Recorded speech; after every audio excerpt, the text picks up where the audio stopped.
পারে। 15 থেকে 20% আওয়ামী লীগ সমর্থক স্থানীয় শক্তিশালী স্বতন্ত্র প্রার্থীকে ভোট দিতে পারেন। শান্ত ভাইকে দিয়ে শুরু করতে চাই। শান্ত ভাই, আওয়ামী লীগ নির্বাচনে নেই, এটি সবাই জানেন, কিন্তু তার একটি সমর্থক গোষ্ঠী আছে। সেই সমর্থক গোষ্ঠীকে নির্বাচনের আনার জন্য বা ভোট কেন্দ্রে যাওয়ার জন্য এটি দেশে বিদেশে সব দিক দিয়ে খানে আলোচনা চলছে। সবাই চান যে তারা তাদের নিজস্ব মতামত প্রকাশ করুক। আপনার কাছে কি মনে হয় আসলে আওয়ামী লীগের ভোটগুলো বা সমর্থকদের ভোটগুলো কোন দিকে বেশি যেতে পারে? আপনাকে ধন্যবাদ জানাচ্ছি এবং আমার সঙ্গে আলোচনায় রাজ্যকে পেয়ে আছেন এবং যারা শুনছেন সবার জন্য শুভেচ্ছা রইল। যারা তাত্ত্বিক নীতি কথা বলে তারা বিষয়টাকে এইভাবে দেখে যে আদর্শবাদী রাজনীতি থাকলে একটা পতিত ফ্যাসিবাদ গোষ্ঠীকে এইভাবে ভোটের জন্য বিভিন্ন গোষ্ঠী যে টানাটানি করছে এটা করতো না। এটা আদর্শহীন রাজনীতির বা লক্ষণ এটা বলে। এটা যে খুব ভুল বলে মিথ্যা বলে এমন নয়।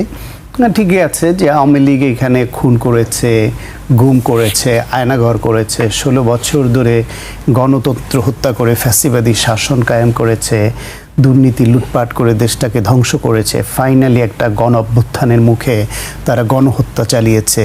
টপ লিডারশিপ নির্দেশ দিয়ে হেলিকপ্টার চালিয়ে হেলিকপ্টার থেকে গুলি করে শিশু হত্যা করেছে।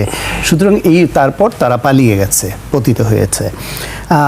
এইরকম একটা শক্তি তাদের ভোট চাওয়াটা কতটা নীতি নৈতিকতার মধ্যে পড়ে গণ অভ্যুত্থান পরবর্তী বাংলাদেশে, এই প্রশ্নটা খুব ন্যায়সঙ্গতভাবে তুলছেন। কিন্তু এই তাত্ত্বিক নৈতিক বিশ্লেষণের বাইরে বাস্তবতা আর একটা জিনিস আছে, আমি সেটাকেও একটু বলতে চাই। ধরেন 1971 সনে বাংলাদেশে যারা মুক্তিযুদ্ধের বিপক্ষে ছিল, যারা গণহত্যা চালিয়েছে, ধর্ষণ করেছে, এই দেশটাকে ধ্বংসযজ্ঞে পরিণত করেছে, সেই শক্তিটাকেও কিন্তু 1972 সনে এসেই শেখ মুজিবুর রহমান সুনির্দিষ্ট কিছু অপরাধী ছাড়া বাকি সবাইকে কিন্তু সাধারণ ক্ষমা ঘোষণা করে দিল। এখন সাধারণ ক্ষমা ঘোষণা করলে তাহলে 73-এর যে নির্বাচন, সেই নির্বাচনের সাধারণ ঘোষণার আওতায় যারা পড়েছে তাদের ভোট পড়ে নাই? সবাইকে ভোট দেওয়া থেকে বিরত থেকেছে বা তাদের ভোট আমরা নেব না, এ কথা আমরা বলতে পেরেছি যে মাত্র 2 বছর আগেই যারা এদেশে গণহত্যা করলো, ধর্ষণ করলো, লুণ্ঠন করলো, অগ্নিসন্ত্রাস করলো, এত কিছু করলো, দেশের জন্মের বিরোধিতা করলো, তাদের ভোট দেওয়ার দরকার নেব না বলেছে কোনো শক্তি? বলে নাই।